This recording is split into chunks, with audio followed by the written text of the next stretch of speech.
पश्चिमी उत्तर प्रदेश के व्यापारियों ने सद्भावना यात्रा निकाली है। क्या मकसद है इस यात्रा का? हमारे साथ आशु शर्मा है, इनसे बात करेंगे।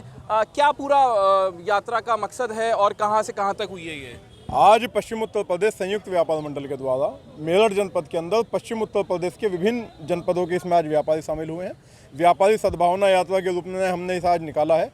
हमारा जो मुख्य एजेंडा है इस यात्रा को निकालने का, वो आज हम ज्ञापन माननीय मुख्यमंत्री जी को दे रहे हैं जिलाधिकारी के माध्यम से। हमारी मांग है कि उत्तर प्रदेश के अंदर व्यापारी आयोग की सरकार स्थापना करें।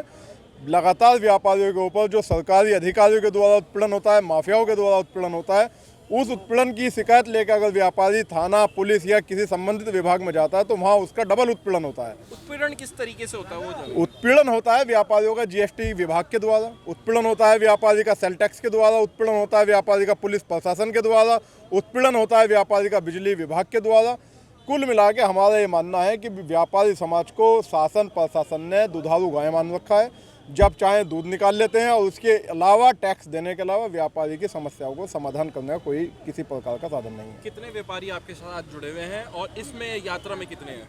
इस यात्रा में हजारों की संख्या में व्यापारी शामिल हुए। मेरठ जनपद के विभिन्न प्रमुख बाजारों से यात्रा का बहुत जबरदस्त स्वागत होता हुआ आया। अब हम इसका यहाँ समापन कर रहे हैं। चौधरी चरण सिंह जी की प्रतिमा पर माला अर्पण करने के बाद हमने अपनी 7 सूत्रीय मांगों का ज्ञापन तैयार करा है। 7 सूत्रीय थोड़ा सा और बता दें इसमें। पहली मांग हमारी है कि उत्तर प्रदेश सरकार व्यापारी आयोग का गठन करे। दूसरी हमारी मांग है कि जिस तरह से सरकार किसानों का किसान क्रेडिट कार्ड 5 लाख रुपए तक का बिना ब्याज का बनाती है, उसी प्रकार व्यापारी समाज के लिए 5 लाख रुपए तक का व्यापारी क्रेडिट कार्ड बनाने का काम करें। कोरोना काल के दौरान जो व्यापारी जीएसटी के अंदर रजिस्टर्ड थे वो शहीद हुए बीमारी के दौरान, उन व्यापारियों को 20 लाख रुपये तक सरकार उनके परिवार को मुआवजा देने का काम करें।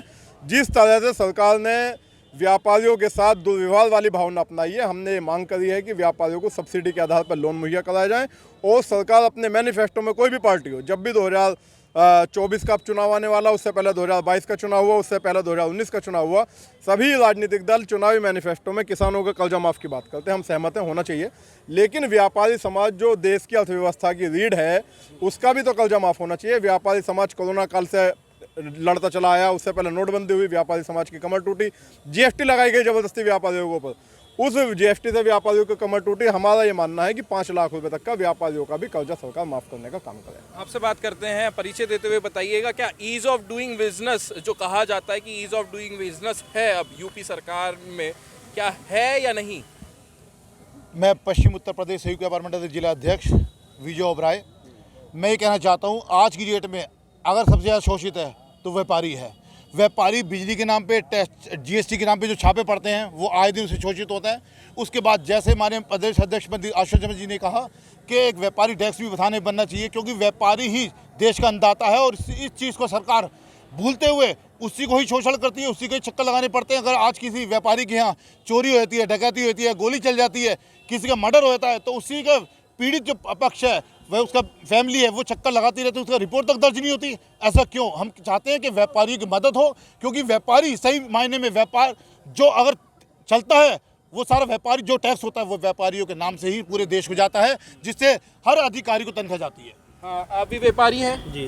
क्या काम करते हैं आप? ये हमारा जनरेटर का और होलसेल का जनरेटर का बिजनेस है। तो क्या जैसे सोनारों की दुकान पे बहुत चोरी हो जाती है, परेशान होते हैं वो, या कोई सामान आके बेच जाता है तो कई बार वो होता है कि चोरी का सामान होता है, आपके साथ भी ऐसी परेशानियां आती हैं? नहीं, हमारे साथ तो नहीं आई, खैर हमने काफ़ी परेशानी होती है व्यापारियों के साथ, जिनके नाम भी गलत सूची में डाल दिए जाते हैं और उन्हें परेशान करता है पुलिस के माध्यम से। पुलिस परेशान करती है, ये कहना है जी। आशु भाई, आखिरी सवाल है, 2024 का चुनाव है नज़दीक, क्या संदेश इसका देना चाहते हैं? क्या 24 के चुनाव पे भाजपा के खिलाफ जाने वाले हैं या क्या करने वाले हैं? किस पार्टी का रुख अपनाएंगे ये सारे व्यापारी, क्या कहना? नहीं, हमारा किसी राजनीतिक दल से कोई लड़ाई नहीं है। हमारी लड़ाई है व्यवस्था से। हमारी लड़ाई ये है कि व्यापारियों को सरकार मदद देने का काम करे, चाहे प्रदेश सरकार हो चाहे केंद्र सरकार हो। 2024 के चुनाव नज़दीक हैं, जो भी राजनीतिक दल अपने चुनावी मैनिफेस्टो में व्यापारियों के हितों की बात करेगा, व्यापारी उसको साथ देने का काम करेगा। बहुत बहुत शुक्रिया बात करने के लिए। ये थे हमारे साथ